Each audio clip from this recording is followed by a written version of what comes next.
Pues bueno, venimos a adorar a Dios, ¿verdad? Ya le exaltamos con nuestro corazón, con nuestro canto. Ahora vamos a hacerlo con nuestra mente, ¿les parece? Así que abre tu Biblia, traes tu Biblia, abre tu Biblia en Mateo, capítulo 5. Te invito a que traigas tu Biblia, acompáñanos, trae tu Biblia. Venir a la iglesia sin Biblia es como ir a la guerra sin fusil.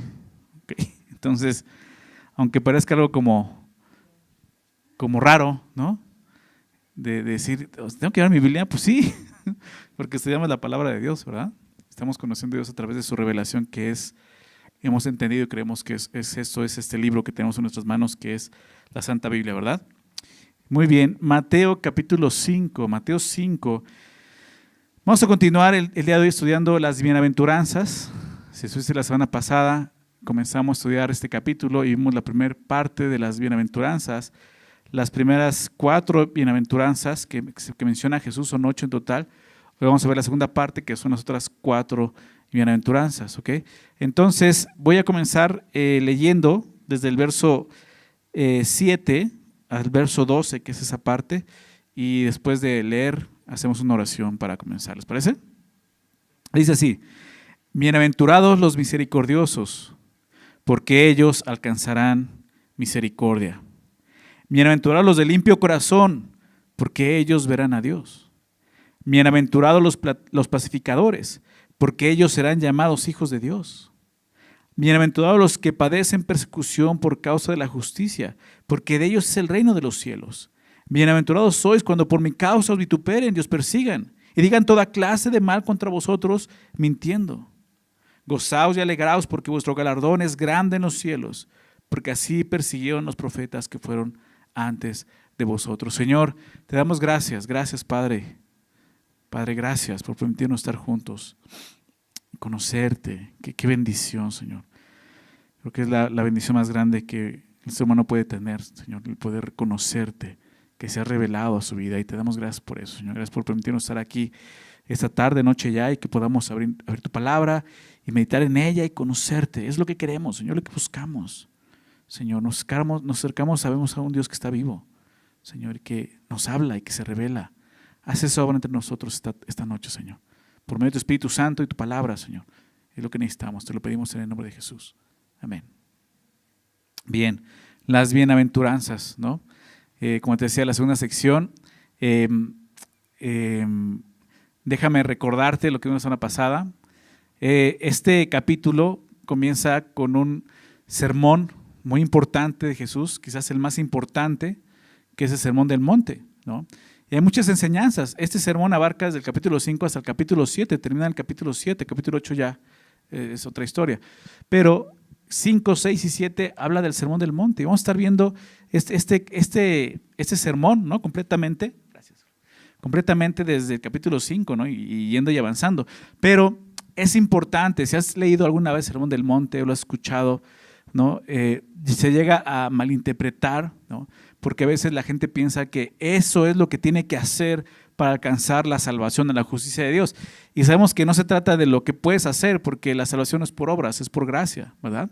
Entonces no está diciendo Jesús lo que tienes que hacer. Jesús está explicando cómo se ve una persona que ahora forma parte del reino, ¿ok? Eso es lo que está haciendo Jesús, porque la predicación de Jesús comenzó, lo vimos del capítulo 4, anunciando que no comenzó en él. Desde Juan el Bautista, que es el precursor, comenzó anunciando esto, ¿verdad? El reino de los cielos se ha acercado, arrepentíos y creen en el evangelio, ¿verdad? Esa es la entrada, ¿verdad? Pero, ¿qué implica el arrepentirte y creer en el evangelio? Pues las bienaventuranzas, precisamente, ¿no? O sea, antes de comenzar a explicar cómo es la vida en el reino, aquí en la tierra, Jesús nos recuerda y nos quiere enseñar cómo es el camino, cuáles son los pasos de una persona que realmente ha nacido de nuevo y conforma ahora parte del reino, ¿ok? Entonces las bienaventuranzas son bien importantes, entenderlas, ¿no? Y realmente poder vivirlas, porque si tú no has pasado por ahí, si no te has identificado con ellas, pues lo demás no vas a poder hacerlo, ¿ok? Y vas a terminar frustrado diciendo no se puede, ¿no? Y esto no es para mí y mejor dejo el cristianismo y me voy de aquí, ¿no? Y no se trata de eso, tienes que experimentar un arrepentimiento sincero y pasar por cada una de estas bienaventuranzas, ¿no? Como vimos la semana pasada. Déjame recordarte las primeras, ¿no? Bienaventurados los pobres en espíritu, ¿no? Habla del reconocimiento espiritual de una persona, su pobreza delante de Dios, no es rico, es pobre, necesitado. Vemos que esa palabra pobreza hablaba de un mendigo, ¿no? Así sencillo. Cuando tú reconoces tu condición espiritual, pues dice, bienaventurado, ¿por qué? Porque Dios es el reino de los cielos, ¿no? O sea, ya pertenece al reino de los cielos. Pero esa bienaventuranza te lleva a la siguiente. Verso 4, bienaventurados los que lloran, porque ellos recibirán consolación. Y vemos que ese lloro hablaba de un luto, de un dolor, de un pesar, ¿no? ¿Por qué? ¿Del dolor de qué? Pues de tu pecado. No darte cuenta lo que has hecho y lo que hiciste ante Dios, ¿no? Y ese arrepentimiento sincero de un corazón que está así dolido por su pecado, ¿no? ¿Por qué son bienaventurados? Porque ellos recibirán consolación. Y cuando pasas por la primera bienaventuranza, reconociendo tu pobreza espiritual, y te das cuenta de tu pecado y te arrepientes y te dueles, lo que vas a experimentar es ese consuelo de Dios, perdonándote, llamándote, diciendo, te he perdonado. Y es un gran consuelo saber eso, ¿verdad? Bienaventurado el hombre, ¿no? Dice David, ¿no? Que sus pecados le son perdonados. No, Salmo 32. Es ese consuelo. Verso 5. Bienaventurados los mansos, porque ellos recibirán la tierra por heredad. Entonces, ¿qué ocurre después de eso? Pues empieza a existir algo que no había en ti, mansedumbre, que como vimos la semana pasada es poder bajo control, ¿ok? O sea, tu vida la estás rindiendo a otro. O sea, empiezas a vivir de esa manera, ya no se trata de ti, ya no eres tú quien o más bien tu carne quien te domina, sino ahora alguien más la está controlando y dominando, ayudándote a ti a poder controlar pues tus pasiones, tus emociones, tus sentimientos, ¿ok? Y esa es la mansedumbre. Y dice, ven todos los mansos, porque ellos recibirán la tierra por heredad. O sea, hay una promesa a aquellos que viven bajo esa autoridad de Dios. Verso 6, bienaventurados los que tienen hambre y sed de justicia, porque ellos serán saciados. Esto habla de entonces del apetito que cambia, ¿no? Antes no te interesaba ir a la iglesia, no te interesaba leer la Biblia, no te interesaba ir a un estudio bíblico, pero empieza a ver esa hambre en tu corazón, empieza un nuevo apetito espiritual. Ahora quieres conocer a Dios, tienes esa hambre de me quiero discipular, necesito ir al estudio, necesito a esto, necesito a Dios. Todo el tiempo estás leyendo la Biblia, estás escuchando su voz, estás obedeciendo a Dios. Es esa hambre y sed, como dice el texto, ¿de qué? De justicia, ¿no? Justicia habla de equidad y de lo que es justo delante de Dios. Una vida que agrada a Dios, una vida justa delante de Dios. Entonces va a empezar esa hambre en tu corazón para vivir en esa justicia, que es la justicia que nos empieza a mostrar el Sermón del Monte más adelante. Pero tienes que pasar por estas bienaventuranzas, porque si no vas a terminar haciéndolo en tus fuerzas. No has pasado por aquí, no vas a poder, ¿no?, vivir como una persona que pertenece al reino de Dios. ¿Por qué? Porque simplemente no pertenece al reino de Dios. Esta es la entrada al reino de Dios, ¿ok? Y hoy vamos a ver la continuación, que es el verso 7. Bienaventurados los misericordiosos, porque ellos alcanzarán misericordia, ¿no? Es la quinta bienaventuranza, ¿no? Te quiero recordar algo, este término bienaventurado, importante recordarlo. O sea, Dios lo dice, Jesús lo dice, ¿no? ¿Cuántas veces la Biblia habla de bienaventurados, verdad? Salmo 1, bienaventurado el varón que no toma consejo de malos, ¿verdad? Santiago lo vimos, ¿no? Bienaventurado cuando os halléis en diversas pruebas, gozaos, ¿no? O sea, habla de esas bienaventuranzas, ¿no? Y esa palabra es Macario en griego, Macarios, que significa más que dichoso, recuerda, supremamente bendecido, obviamente por Dios, es lo que entiendes ahora. Y la palabra bienaventurado, quiero recordarte algo que vimos, está en presente. Bienaventurados, no dice serán bienaventurados en el futuro, porque a veces pensamos eso, bueno, eso va a venir ya cuando esté con el Señor. No, el día de hoy, porque el reino de los cielos se ha acercado. ¿Recuerdan eso? No está lejos, no vas a llegar un día allá, ya está aquí en la tierra. ¿En dónde? En la iglesia de Cristo. ¿Okay? El reino de los cielos se ha acercado, la invitación está ahí, ya está aquí. ¿Quieres entrar? Esto es lo que estamos hablando, ¿no? Entonces, no está en futuro, está en presente, ¿ok? Las bienaventuranzas son para el presente. No es que un día serás bienaventurado, es que hoy ya puedes ser bienaventurado. Ya puedes vivir en este reino, ¿no? Y vemos que esta palabra Macarios nos habla de una alegría, una dicha que no es como el mundo temporal, que puede durar poco. Es una dicha, no es superficial tampoco, es algo profundo y permanente, ¿ok? Jesús no usa esta palabra como un estado de ánimo, sino más bien como un estilo de vida. Una persona que está viviendo así, ¿ok? El hombre cree en el mundo, hablando del mundo, cree que es bienaventurado por lo que posee, por lo que tiene. o por lo que sabe, por su conocimiento, o por lo que hace. Pero para Dios el hombre es realmente bienaventurado por lo que es. Ese es el punto aquí. Ahora eres un hijo de Dios. Ahora eres parte del reino de los cielos. ¿Te das cuenta? Esa es la gran diferencia. Esa es la bienaventuranza de Dios para el hombre. ¿Okay? Solamente quería recordar eso, porque vamos a estar viendo nuevamente esas palabras: bienaventurado, bienaventurado, bienaventurado. Y esta bienaventuranza habla de los misericordiosos, ¿no? Los misericordiosos. Esta es la consecuencia realmente de tener hambre y sed de justicia por Dios, lo que vimos la semana pasada en el verso anterior.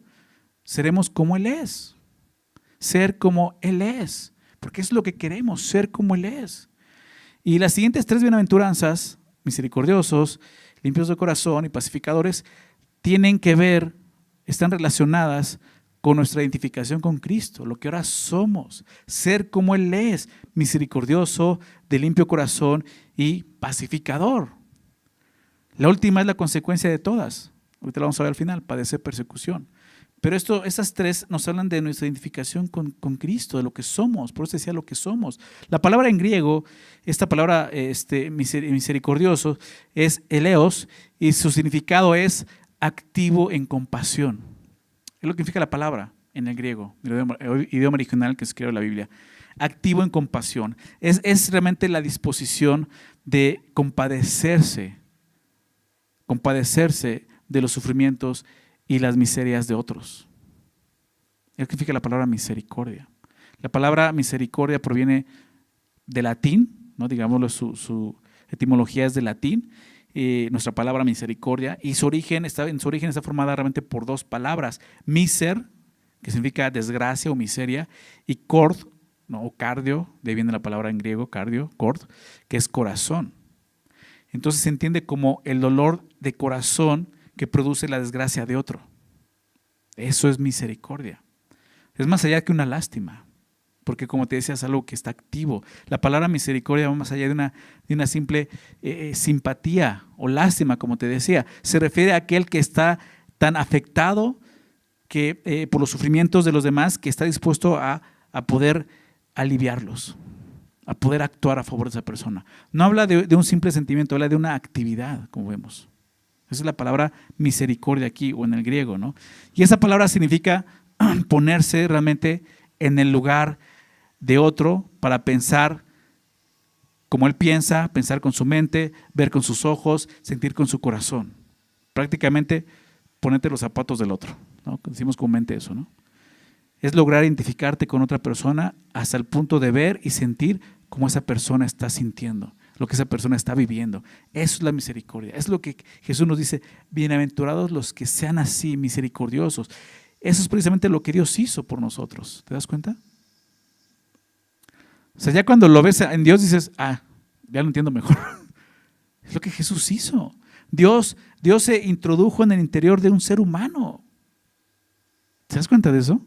Tomó un cuerpo humano. O sea, Dios no simplemente dijo: pues ahí háganle como puedan. No, Él mismo vino y tomó un cuerpo humano. Vino a la humanidad, no como el Dios soberano que es, sino sabemos como un hombre, ¿verdad? Viendo con ojos humanos, sintiendo con un corazón humano, pensando con una mente humana. Estamos hablando de Jesús, el que está diciendo: bienaventurados los misericordiosos. Dios sabe cómo es la vida del hombre. ¿Por qué? Porque se introdujo hasta su interior más íntimo. Filipenses 2 nos narra eso, ¿verdad? Siendo en forma de Dios, no estimó a ser igual a Dios como cosa que aferrarse. Jesús no se aferró a eso, sino se despojó a sí mismo. En obediencia vino y se hizo semejante a los hombres, ¿verdad? Y fue más allá, porque en esa condición se humilló a sí mismo hasta la muerte, dice el texto ahí, muerte de cruz. Solamente voy a dar algunas citas que ya estudiamos en domingo, Hebreos. Déjame darte algunas citas, un par de citas. Hebreos 2, verso 17. Hebreos 2, 17 dice: por lo cual debía ser en todo semejante a sus hermanos, hablando de Jesús, para venir a ser misericordioso. Esa palabra, ¿te das cuenta? ¿Hebreo lo entendió? Para venir a ser misericordioso y fiel sumo sacerdote en lo que Dios se refiere, para expiar los pecados del pueblo. Dios hizo eso. Hebreos 4:15, más adelante, entonces entendemos mejor Hebreos 4:15. porque no tenemos un sumo sacerdote que no pueda compadecerse de nuestras debilidades, sino uno que fue tentado en todo según nuestra semejanza, pero, ¿recuerdas? Sin pecado. Y lo vimos en Mateo 4, cuando fue tentado, ¿recuerdas? Sin pecado, pero Jesús se hizo hombre. Fue misericordioso. El ejemplo supremo de misericordia es precisamente eso, la venida del Hijo de Dios al mundo en la persona de Jesús.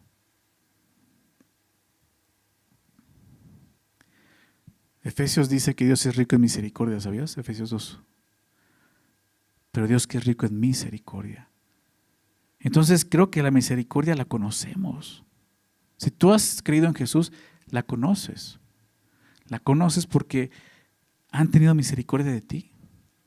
Pero aquí dice, bienaventurados los que hacen misericordia, no los que reciben. ¿Te das cuenta? Entonces, lo que nos está invitando es a vivir y ser como Dios es. ¿Te das cuenta?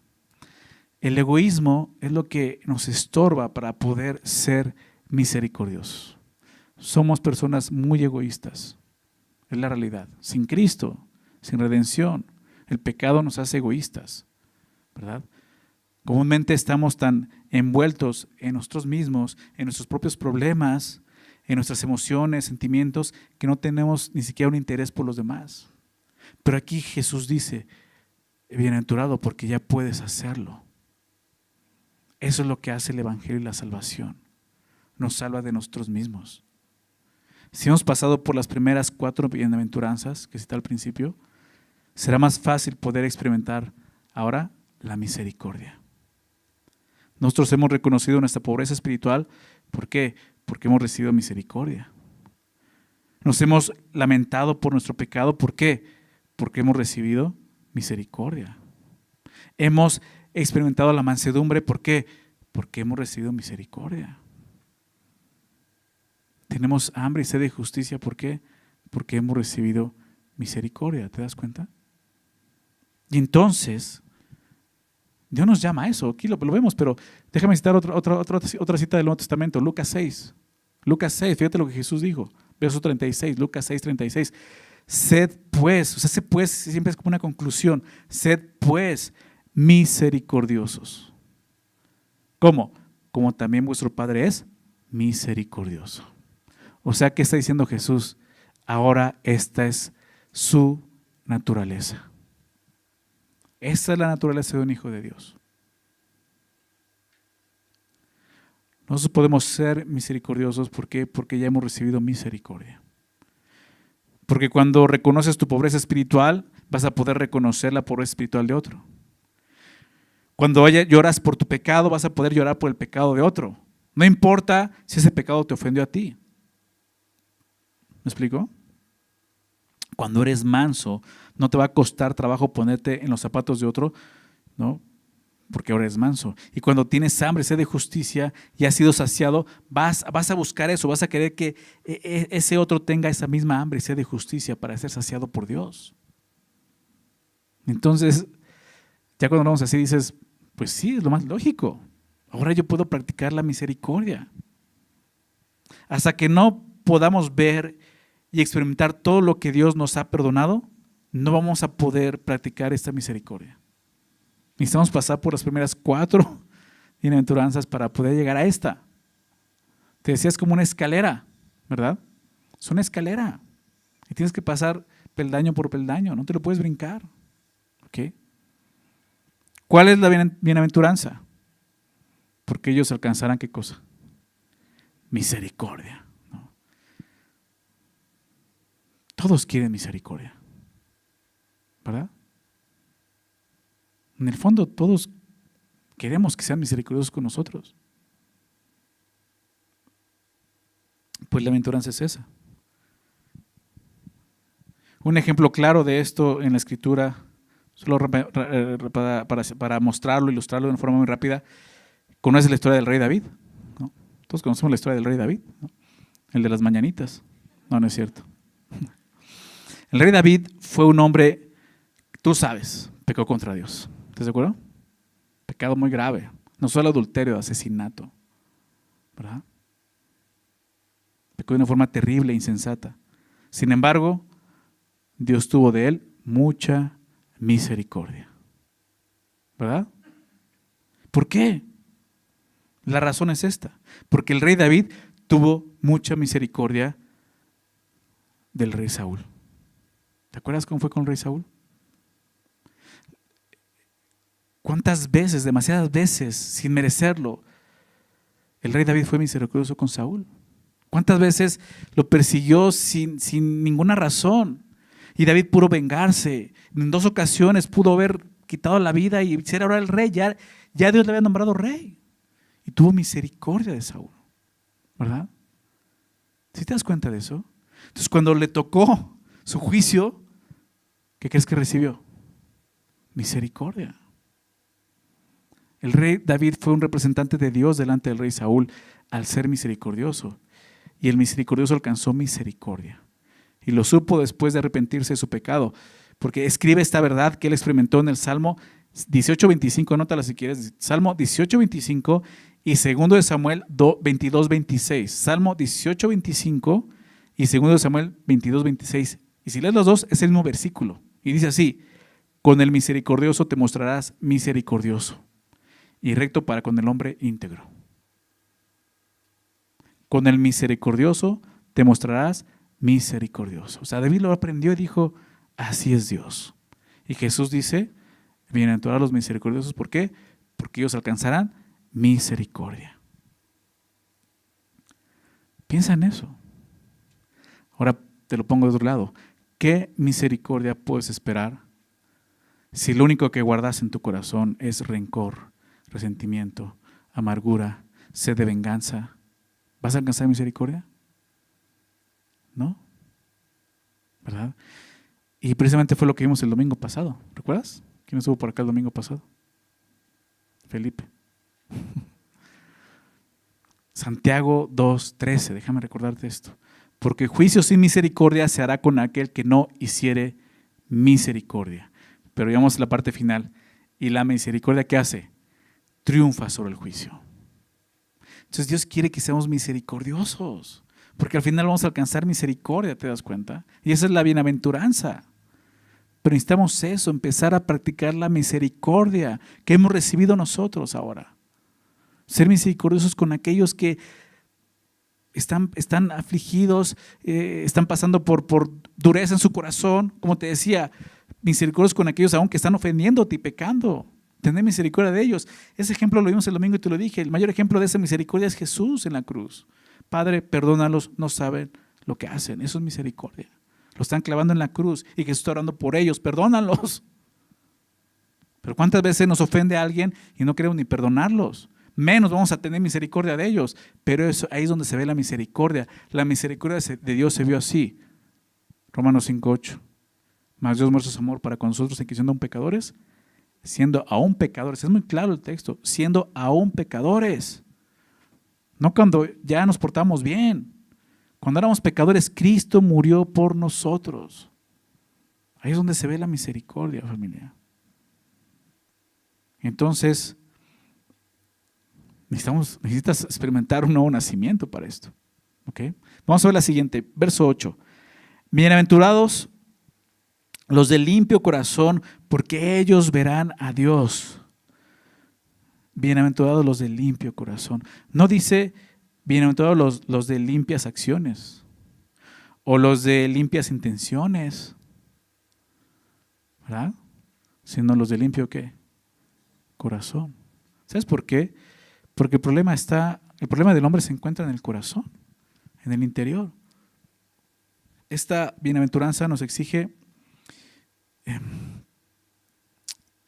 el más severo examen de conciencia. ¿Okay? O sea, tenemos que examinarnos. Creo sinceramente que es algo que carece mucho la iglesia el día de hoy.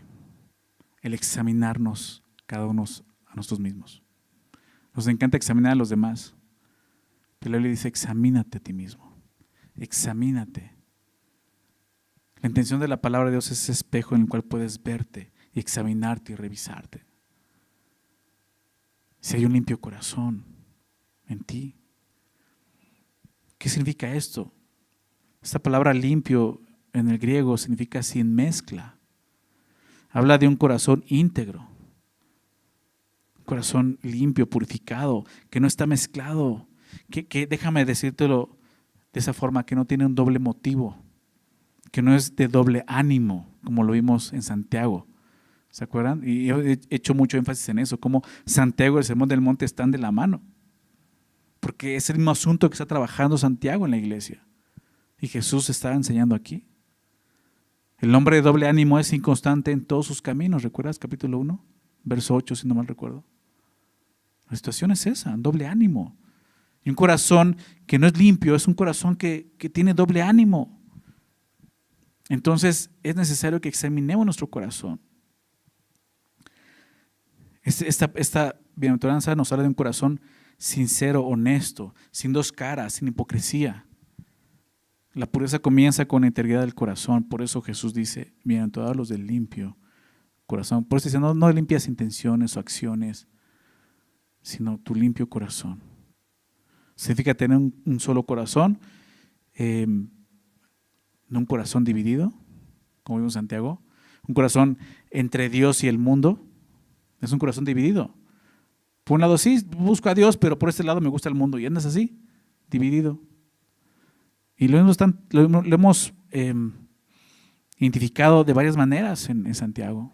Religioso, la religiosidad, ¿no? Aquel que es doble ánimo, como dice el texto, ¿no? Vemos la persona hipócrita, que Jesús les dijo hipócritas. ¿Se dan cuenta de eso? Que están engañando a sí mismos. Jesús lo dice en Apocalipsis, el tibio, ¿verdad?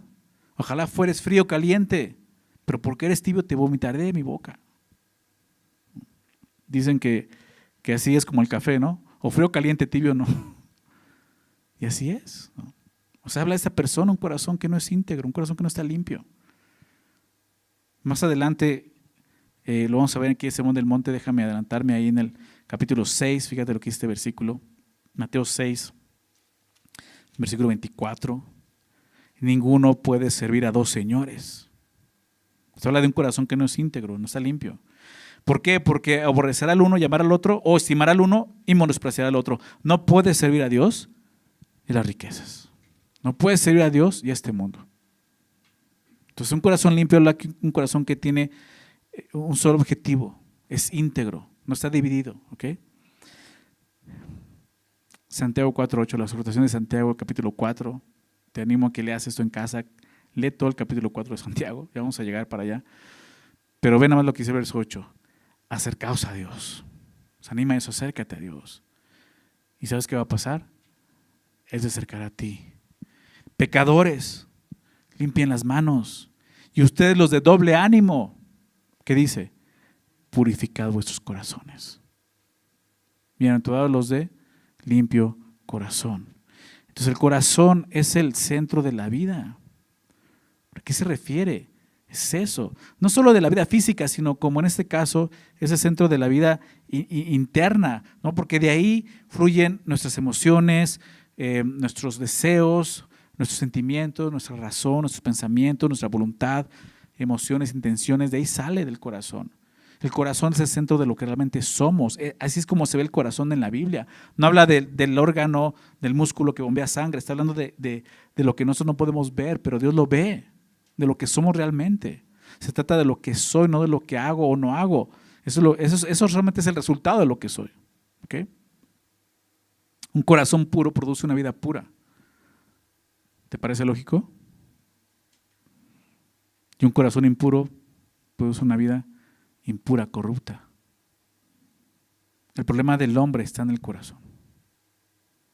Y si quieres encontrar la raíz de cualquier injusticia en este mundo, vas a llegar al corazón del hombre. Déjame citar esto en Lucas 6, si me quieres acompañar ahí, adelante en tu Biblia. Lucas 6, versículo 43, ve lo que Jesús dice, y es en esta parte del Sermón del Monte en Lucas, donde habla de esto. Lucas 6, verso 43 al 45, ¿estás anotando? Lucas 6, 43 al 45, dice así: no es buen árbol, Jesús hablando, dice, no es buen árbol el que da malos frutos, ni árbol malo el que da buen fruto. O sea, es lógico lo que está diciendo. O sea, un árbol bueno no va a dar malos frutos. Y un árbol malo no va a dar buenos frutos, porque cada árbol se conoce por, ¿qué cosa? Por su fruto, ahí te puedes dar cuenta. Cuando es un árbol, o sea, como una persona, ¿no? Un agricultor, una persona que se dedica a eso, jardinería, se da cuenta que un árbol está malo, está enfermo. Por el fruto, ¿cómo sale el fruto? ¿Okay? Y es lo que está diciendo aquí. Porque cada árbol se conoce por su fruto, pues no se cosechan higos de los espinos, a ese grado, ni de las zarzas se vendimian uvas. O sea, cada uno va a identificar, oye, ¿este árbol de qué es? Pues a ver, ve qué está dando, higos, pues es una higuera. ¿Sí? ¿Qué está dando higos? Pues un manzano. No, pues ¿cómo crees? O sea, está dando higos. O sea, tan sencillo como eso. Pone Jesús un ejemplo muy, muy, muy claro, pero cuando lo ponemos en nuestras vidas no es tan claro. ¿Verdad? No se cosechan higos de los espinos, ni de las zarzas se vendimian uvas. Dice entonces, verso 45, el hombre bueno, del buen tesoro, ¿de dónde? De su corazón saca ¿qué cosa? Lo bueno. Y el hombre malo, del mal tesoro de su corazón, saca lo malo, porque de la abundancia del corazón habla la boca. Un árbol produce frutos, los corazones producen acciones y comportamientos. Que sale de tu corazón. O sea, es fácil poder examinarnos y ver si nuestro corazón está limpio o no. Eso no importa cuánto busquemos justificarnos culpando a otra persona, culpando las situaciones que estamos viviendo, ¿no? Es lo que abunda en nuestro corazón el problema. Si hay maldad en nuestro corazón, lo que va a salir de él, ¿qué va a ser? Pues malo. Y si hay bondad, ¿qué va a salir del corazón? Pues cosas buenas. Déjame citar a Jesús nuevamente en Mateo, pero capítulo 15, vamos a llegar allá más adelante. Mateo 15, versos 18 y 19, dice Jesús esto: pero lo que sale de la boca, del corazón sale. Y esto contamina al hombre. Jesús dice, o sea, lo que contamina al hombre no es lo que entra, sino lo que sale. ¿Por qué? Porque del corazón, ¿dónde está tu corazón? En ese sentido, dentro, lo más íntimo, porque de ahí del corazón salen los malos pensamientos, de ahí salen los homicidios, de ahí los adulterios, las fornicaciones, los hurtos, los falsos testimonios, la mentira, los engaños, la blasfemia, los chismes, de ahí sale del corazón, está diciendo Jesús. O sea, tu maldad no es porque es que Él me hizo hacer eso, ¿verdad? Es que está tanta presión, tengo tanto estrés en el trabajo que exploto y me enojo. No, eso está en tu corazón, la ira te domina y te gobierna, ¿verdad? O sea, Jesús está dejándolo muy claro. O sea, Jesús no quiere que vivamos engañados. O sea, Él quiere que veamos cómo está nuestro corazón. Entonces, al considerar esto, las relaciones, las circunstancias, esos son solo oportunidades que Dios nos da para que se manifieste lo que hay en nuestros corazones y podamos ver qué hay en nuestro corazón. ¿Cómo puedo saber si mi corazón es puro? Examina tus actitudes, tus reacciones en diferentes circunstancias, examínate. Es importante eso. Por eso te decía, esta aventuranza nos lleva a hacernos un examen severo, ¿verdad? Y examinarnos lo que la Biblia nos dice, examínate delante del Señor, examina tu corazón, ¿qué está saliendo de Él? Deja de estar echando la culpa, o sea, Dios, o sea, esas situaciones que te estresan, que te ponen en crisis, son oportunidades ¿para qué? Para que Dios saque lo que hay en tu corazón y lo puedas ver, ¿verdad? ¿Y qué hacemos? Le estamos echando la culpa a las circunstancias, a las personas, en lugar de decir, órale, esto está en mi corazón. En mi corazón hay rencor hacia esa persona. O sea, llego y apenas la veo y ya me empiezo a irritar. ¿Por qué? Por mala onda, porque me cae gordo, porque no me saluda, porque… No, es porque eso está en tu corazón. ¿Sí lo ves? O sea, ¿quieres tener un corazón limpio? ¿Quieres ser bienaventurado? Tienes que aprender esto, necesitamos aprender esto.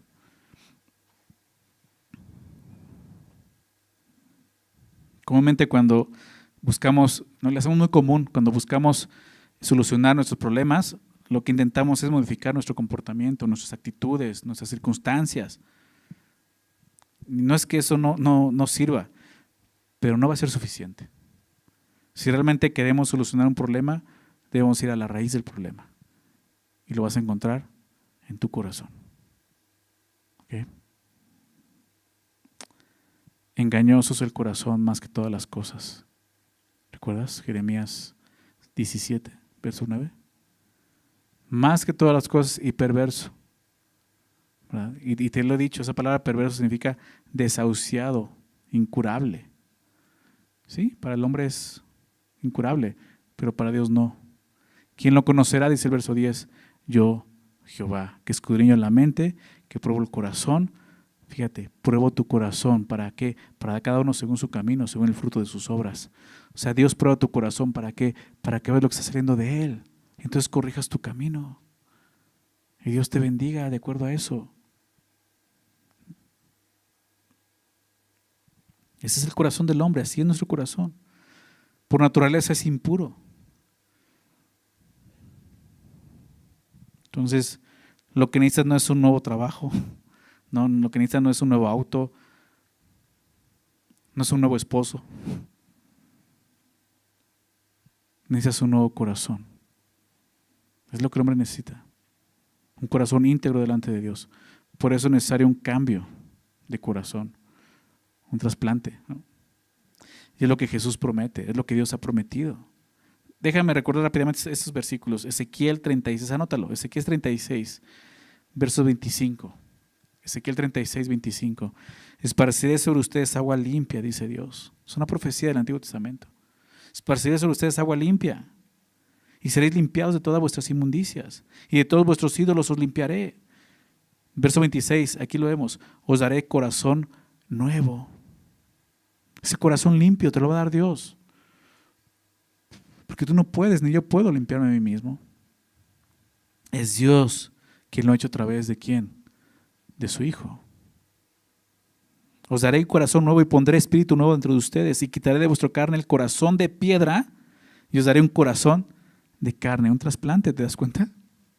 Y eso ocurre espiritualmente. Dios quita esa dureza en nuestro corazón y nos da un corazón limpio. Un corazón que ha sido contristado por su pecado, que ha llorado por su pecado, que ha aprendido a ser manso, ¿te das cuenta? Que está hambriento de sed y justicia de Dios, que puede ofrecer misericordia porque ha sido misericordia. Es un corazón limpio. Solo Cristo transforma a las personas por medio de un cambio radical del corazón. Solo Dios puede hacer eso a través de su Hijo. Dios nos da un nuevo corazón, pero debemos de mantener puro ese corazón. ¿Verdad? Sobre toda cosa guardada, guarda tu corazón, porque de él mana la vida, de ahí viene la vida. Tienes que aprender a guardarlo. ¿Cómo guardar el corazón? Rápidamente, Hechos 15, voy a leerte Hechos 15, 8 y 9, fíjate lo que dice. Versos 8 y 9 de Hechos 15. Y Dios dice que conoce los corazones. Dios que conoce los corazones, como lo vimos en Jeremías. Yo soy el que prueba los corazones y los conoce y los escudriña. Dios que conoce los corazones, dice, les dio testimonio dándoles el Espíritu Santo lo mismo que a nosotros. Y ninguna diferencia hizo entre nosotros y ellos. Ve lo que dice al final del verso 9. Purificando por la fe sus corazones. ¿Cómo se limpia el corazón? Por medio de la fe. ¿Cómo puedo seguir cuidando mi corazón, guardando mi corazón? Por la fe. Mientras que caminemos por fe, vamos a mantener nuestros corazones puros delante de Dios. Caminar por fe es caminar en obediencia a Dios, a su palabra. Y eso va a ser natural porque ya hay esa hambre y sed de justicia en tu vida. ¿Sí te das cuenta? La pureza del corazón se logra deseando una sola cosa: ver a Dios. Por eso dice, esta es la bienaventuranza, porque ellos verán a Dios. ¿Dice así tu Biblia? Sí, ¿verdad? Y bienaventurados los limpios de corazón, porque ellos verán a Dios. La recompensa más maravillosa es esta: gozar de la intimidad y la presencia de Dios, estar un día delante de Él, verlo. ¿No quieres verlo? ¿No anhelas verlo? A quien amáis sin haberle visto, dice Pedro. Fíjate, y Pedro lo vio, ¿no? O sea, Pedro escribe eso y dice, y ustedes no lo conocen, yo lo conocí.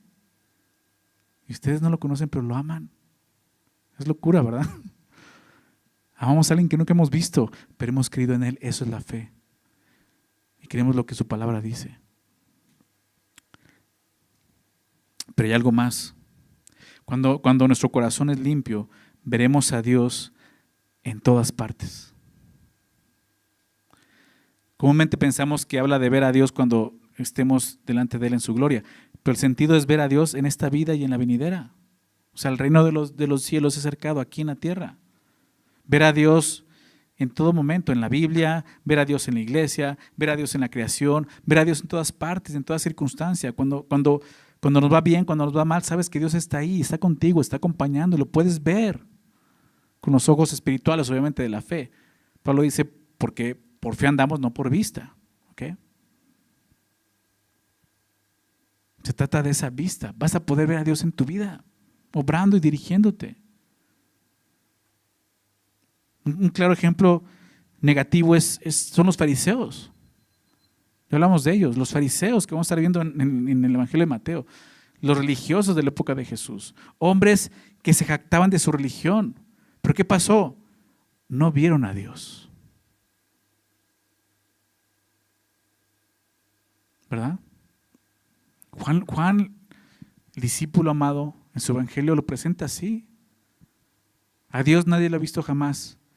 El unigénito Hijo le ha dado a conocer. ¿Recuerdas? Dice, yo lo vi. Pero los fariseos no lo vieron. Cuando el unigénito Hijo de Dios vino, se han dado a conocer. No lo vieron. ¿Por qué? Porque no eran de limpio corazón. No pudieron verlo porque su corazón no estaba limpio. Jesús establece una condición moral para poder tener una visión espiritual. Aquellos que se acercan a Dios con motivos impuros no van a poder ver a Dios. Aún se presente delante de Dios como Jesús lo hizo delante de los fariseos, no van a poder ver, tú eres Dios. No lo vieron. Tenían todo para verlo, la palabra de Dios, para identificarlo. Aquí dices, hablando de Él, es Él. No lo vieron. ¿Por qué? Porque esa ceguera espiritual, porque su corazón no estaba limpio, ¿te das cuenta? Necesitan tener un corazón limpio.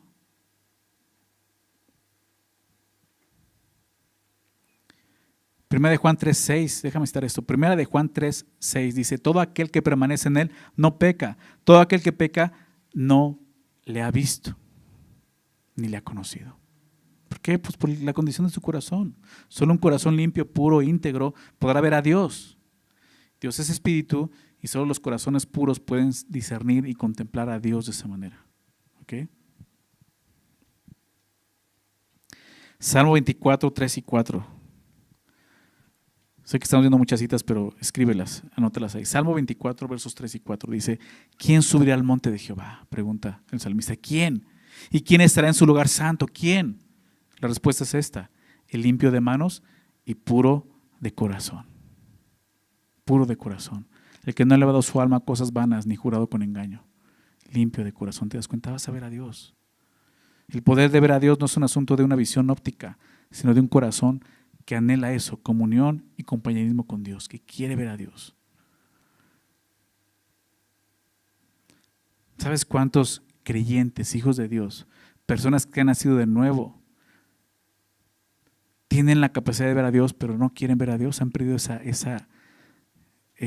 deseo de ver a Dios?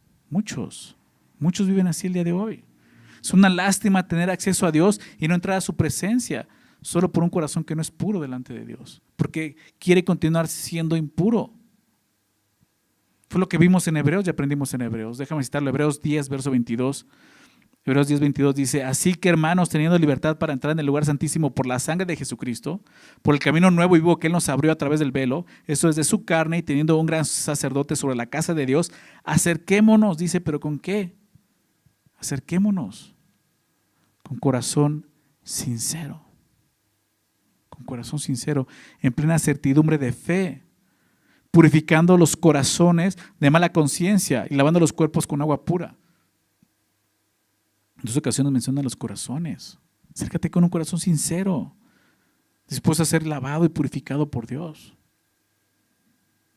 Si Dios te ha dado la capacidad el día de hoy de poder verlo en tu vida obrando, no permitas que tu corazón se ensucie, vas a dejar de verlo. Y puedes terminar como un fariseo. Sigue por fe caminando. Dios va a seguir limpiando tu corazón y vas a verlo en todas partes. Verso 9. Siguiente bienaventuranza. Bienaventurados los pacificadores, porque ellos serán llamados hijos de Dios. Bienaventurados los pacificadores. No dice los pacifistas, ¿verdad? Muy diferente. Dice los pacificadores. ¿Cuál es la diferencia? Mientras que uno desea la paz, el otro la hace. Esa es la diferencia. ¿Okay? Déjame citar a William Barclay hablando de esta palabra en hebreo.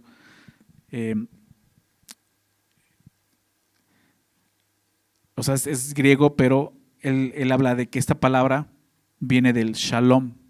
Tú recuerdas shalom, en hebreo es paz. Okay. Y él dice esto, en hebreo paz no es nunca un estado negativo. Nunca quiere decir exclusivamente la ausencia de guerra. Siempre quiere decir todo lo que contribuye al bienestar supremo del hombre. O sea, buscar activamente. Por eso te digo que es pacificadores, no pacifistas. ¿Okay? Ya en el griego la palabra pacificadores aquí está compuesta de dos palabras. Una es eirene, que es paz, y otra es poieo, que significa practicar o ejercer. Se refiere a poner en práctica la paz. No es solo desear la paz. No es solo amar la paz, es hacer la paz, practicar la paz. En inglés me gusta cómo lo traduce la King James, porque dice pacemakers, ¿no? Hacedores de paz. Entonces la paz de Dios es muy diferente a la que el mundo busca y anuncia realmente, porque es algo activo. Y Jesús lo dijo así, ¿no? La paz os dejo, mi paz os doy. Yo no la doy como el mundo la da, ¿verdad? Es muy diferente la paz que Dios nos da. La definición de paz en el mundo la vemos así, ausencia de conflicto. Para el mundo eso es paz, ¿ok? Puede haber odio entre dos personas, pero si no hay pleito, hay paz. Pero el término que usa aquí en griego significa simplemente esto, unir. De ahí viene esa palabra pacificador. Eirene en griego es unir, refiriéndose a unir dos cosas que están enemistadas. O sea, mientras estemos separados, estamos en paz.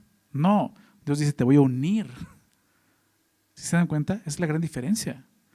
Uno de los principales llamados como creyentes en Cristo es hacer la paz, no solo desearla, buscar esa unidad. Romanos 12, verso 18 dice así, Romanos 12, 18, si es posible, dice Pablo, si es posible, porque a veces no está en nosotros, en nuestra posibilidad o capacidad, pero si está en lo que tú puedas, si es posible, en cuanto dependa de ustedes, dice, estad en paz con todos los hombres. Buscar la paz, ser pacificadores. Pero no vamos a poder cumplir con nuestro objetivo si antes no entendemos cuál es el problema que existe en el hombre, ¿verdad? Hay pecado en nosotros. Hay pecado en nosotros.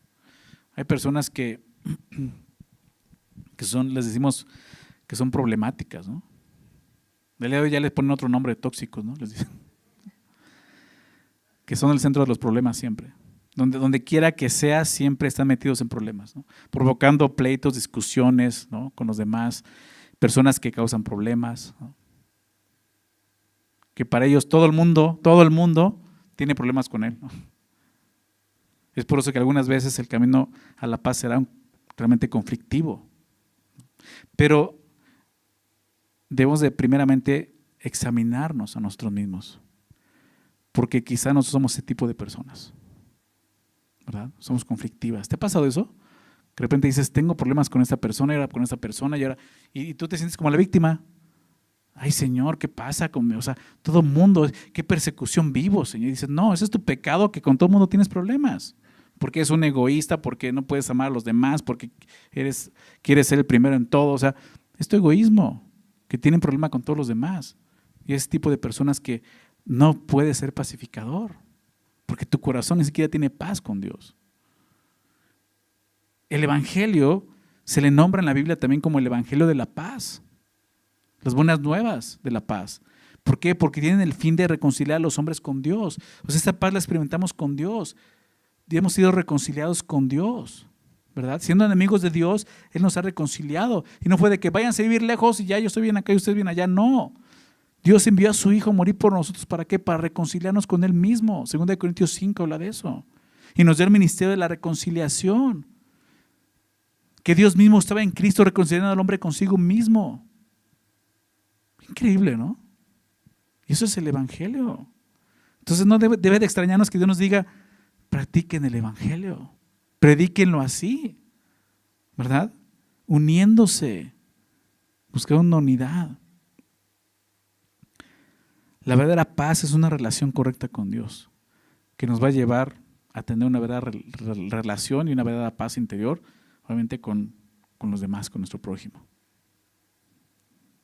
Romanos 14, 17, Pablo entiende esto. Romanos 14, 17 dice, porque el reino de Dios no es comida ni bebida, sino justicia, paz y gozo en el Espíritu Santo. Y ahí lo vemos, pues el reino de Dios trata de eso, de paz. Y Jesús es nuestra paz, dice Efesios. Él vino a lograr la paz entre Dios y los hombres y nos manda a llevar delante esa misión, ¿no? De reconciliarnos, como te decía. Nosotros que ya hemos experimentado la paz con Dios en la salvación, ahora somos llamados a invitar a otros a reconciliarse con Dios a través del evangelismo, lo que te citaba de 2 Corintios 5. Entonces los que han sido reconciliados con Dios por fe en Cristo se convierten en reconciliadores, pacificadores. Bienaventurados los pacificadores. ¿Dónde está la bienaventuranza? Porque ellos serán llamados hijos de Dios, ¿no? Versículo 9 ahí, ¿no? Porque ellos serán llamados hijos de Dios. No dice porque ellos se convertirán en hijos de Dios. Dice serán llamados hijos de Dios. Eso significa que seremos identificados como hijos de Dios. ¿Te das cuenta que en el mundo cada vez es más difícil esto? Que haya paz. O sea, a ti Dios nos la pone más fácil. Mira, órale. Y lo vamos a ver la siguiente semana. Sean luz. O sea, el mundo cada vez está más en tinieblas. Pues sí, para que tú brilles más. ¿A través de qué? Del reflejo. Como un hijo de Dios, del reflejo de Dios en tu vida. Ellos serán llamados hijos de Dios. Otros podrán ver que hemos sido reconciliados con Dios y por eso ahora somos sus hijos. ¿Verdad? Es su naturaleza. Muchos pasajes donde Jesús, bueno, a Dios se le refiere como el Dios de paz. Hay muchos. Solamente voy a citar uno. Isaías 9:6. ¿Lo recuerdas? Isaías 9:6. Porque un niño nos es nacido, hijo nos es dado, y el principado sobre su hombro, y será llamado su nombre admirable consejero, Dios fuerte, Padre eterno, príncipe de paz. Ahí lo vemos. La paz es un fruto del Espíritu, ¿recuerdas? Gálatas 5, verso 22. Gozo, paz, paciencia, benignidad. Entonces el que hace la paz está involucrado en la misma obra que hace Dios, el Dios de paz. El que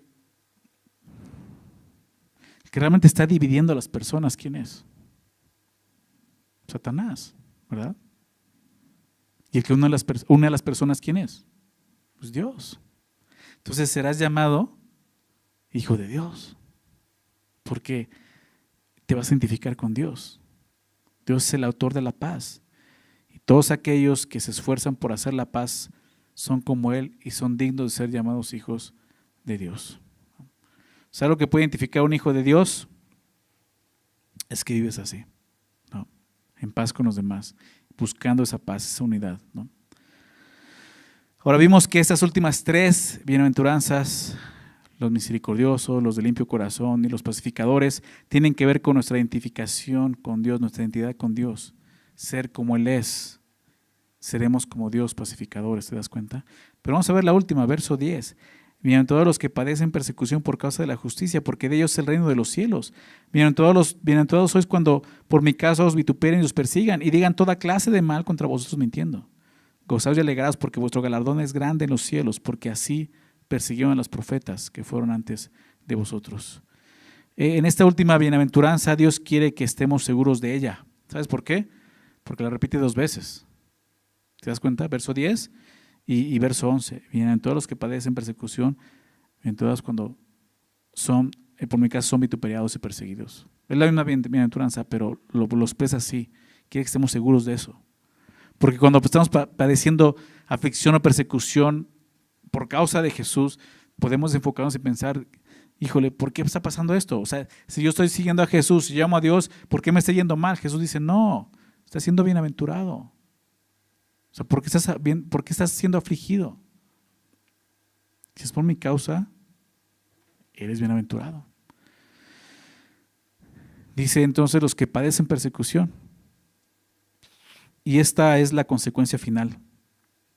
La consecuencia de reconocer nuestra pobreza espiritual, de llorar por nuestro pecado, de someternos a Dios, de tener nuevos apetitos, de ser como Dios misericordioso, limpio de corazón, pacificadores. La consecuencia final es esta: padecer persecución. Yo sé que es algo que no queremos, pero si vas a seguir a Jesús, si vas a formar parte del reino de los cielos aquí en la tierra, vas a padecer persecución. Es una promesa. ¿Te das cuenta? ¿Pero por qué? Importante esto. Por causa de la justicia. ¿Verdad? ¿Dice tu Biblia eso? Por causa de la justicia. ¿Ok? Importante esto. No está hablando de padecer por causa de nuestra maldad o nuestro pecado o nuestro fanatismo. Se refiere a padecer por causa de vivir como hijos de Dios. De vivir de acuerdo a estas bienaventuranzas. ¿Ok? Es que me arrestaron, me metieron a la cárcel. ¿Por qué? Pues dicen que estaba robando, ¿no? ¿Dicen?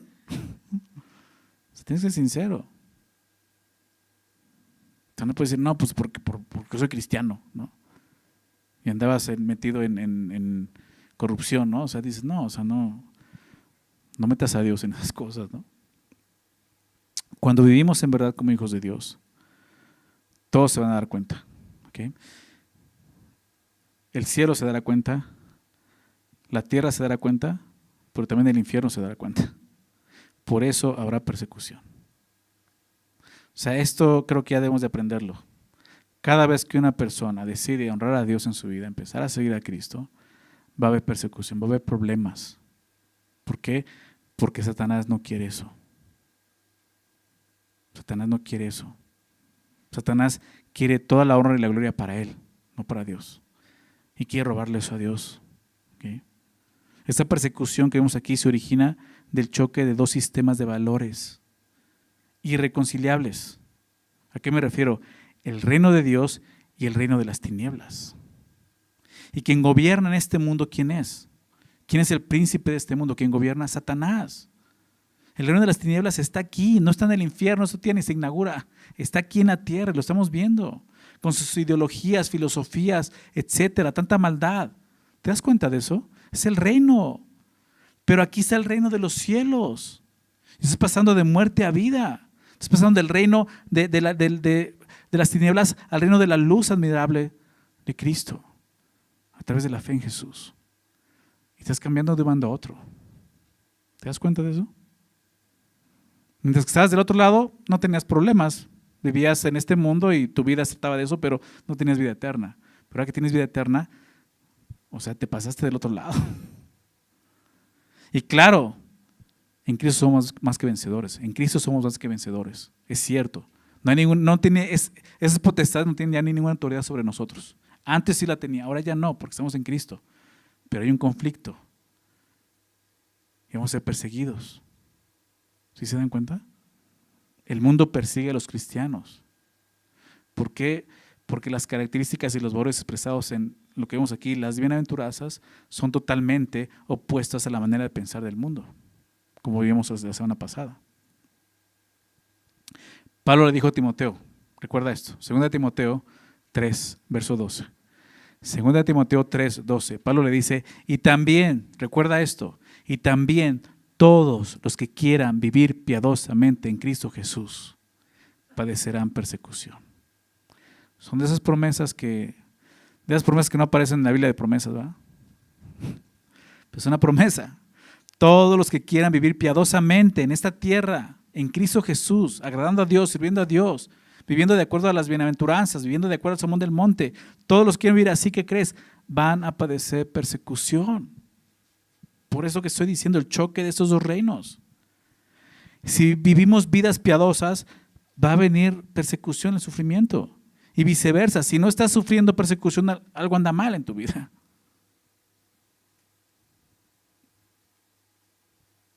La persecución realmente se convierte en una marca de una vida justa delante de Dios. Pero ¿cuál es la bienaventuranza aquí? Verso 10, al final, porque de ellos es el reino de los cielos. ¿Te suena? Sí, la primera bienaventuranza fue lo mismo, porque de ellos es el reino de los cielos. Y la última es, porque de ellos es el reino de los cielos. Así comienza y así termina confirmando la realidad de pertenecer a otro reino. Ya no el reino de las tinieblas, sino el reino de Dios, ¿te das cuenta? Lo que te dije desde un inicio, Jesús simplemente va a pasar a mostrar cómo se ve la vida de una persona que pertenece al reino de los cielos. Verso 11. Bienaventurados sois cuando por mi causa os vituperen y os persigan. Jesús explica un poco más en qué consiste la última bienaventuranza. La palabra vituperar significa molestar, acosar, difamar, injuriar. Alguna vez se traduce como oprobio.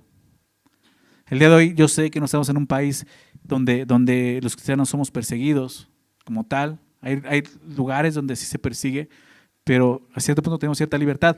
Pero siempre que quieras seguir a Jesús, vas a encontrarte con conflictos, porque estamos en un mundo que está en contra de Dios.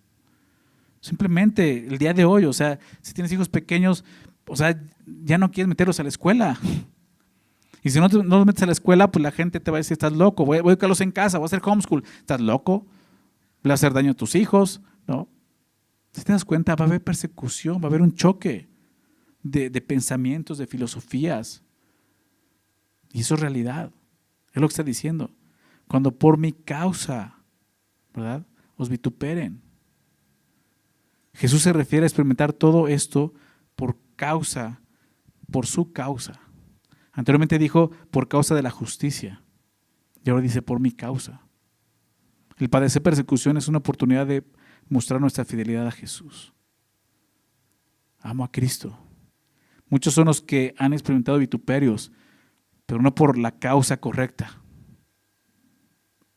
La mejor causa para sufrir de esta manera es la causa de Jesús. No existe mejor causa. Porque al final veremos que valió la pena. Es la realidad. Dice al final del verso 11, y digan toda clase de mal contra vosotros, ¿cómo? Mintiendo, ¿verdad? Y digan toda clase de mal contra ustedes. Sí, así hablan de mí. Sí, pero el problema es que no es mentira, es verdad. ¿Sí me explico? Por lo tanto, si te acusan de esta manera y tienen razón y están diciendo la verdad, no estás padeciendo por la cosa correcta. Es por tu pecado. La persecución que sufre el creyente nunca debe tener su origen en la injusticia que hay en su corazón, sino en la justicia que es seguir a Cristo. Verso 11, gozaos y alegraos, porque vuestro galardón es grande en los cielos, porque así persiguieron a los profetas que fueron antes de ustedes. Gozaos y alegraos, ¿te das cuenta? Gozaos y alegraos, lo vimos en Santiago. Tened por sumo gozo cuando os halléis en diversas pruebas. Podemos experimentar la persecución con gozo y alegría, lo que dice aquí. La palabra griega que se traduce por alegraos literalmente significa saltar de alegría. Saltar de alegría. Decía también William Barclay. Es el gozo del escalador que ha alcanzado la cima y que salta de alegría porque ha conquistado la montaña. Los apóstoles entendieron y experimentaron esta bienaventuranza. ¿Recuerdas cuando en Hechos 5 son encarcelados, azotados y salen de la cárcel, los sacan y salen gozosos de haber sido, dicen, es que no somos ni dignos, no sentimos ni dignos de padecer por el nombre de Jesús? A ese grado. Salen con gozo de decir, wow, nos trataron así porque ahora somos de Cristo. Es ese gozo, ¿te das cuenta? Y a continuación nos da dos motivos por qué estar gozosos y alegres en medio de la persecución. Número 1, porque vuestro galardón es grande en los cielos. O sea, hay un galardón, no vas a padecer en vano. Hay un galardón, hay una recompensa. Es por eso que vale la pena. No es sufrir por sufrir. ¿Okay? El mundo puede considerarnos infelices, desafortunados, pero en realidad somos los bienaventurados, ¿verdad? ¿Por qué? Porque nos espera una recompensa de Dios. Aquí lo vemos. Date cuenta, ¿quién está prometiendo esta recompensa? ¿Quién está hablando aquí? Jesús. ¿Y sabes algo? De todos los años que llevo siguiendo a Cristo, nunca me ha fallado, nunca ha mentido. Nunca ha mentido, nunca ha mentido. Si Él dice que va a haber una recompensa para los que sean perseguidos por su causa, es porque va a haber una gran recompensa. ¿Ok? Jesús dice además que el galardón es grande, grande. Mucha gente da su vida por causas diferentes en este mundo, ¿verdad? Pero no hay como esta, el galardón es grande. Y si Jesús dice que es grande, imagínate eso. O sea, nuevamente, ¿quién está diciendo esto?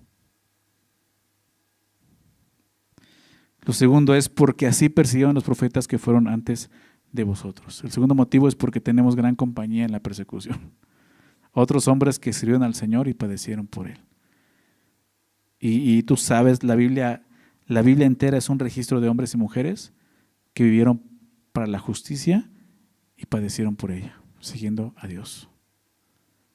Cuando somos perseguidos por la causa correcta, no estamos solos. Dice Hebreos, tenemos una gran nube de testigos. Hebreos 11, ¿recuerdas? Pero sobre todo podemos estar seguros de que Jesús está con nosotros. De que Él ya pasó por ahí, ya corrió esa carrera. Jesús va a ir a la cruz, lo sabemos. Él va a vivir aflicción porque no lo van a reconocer como el rey que es.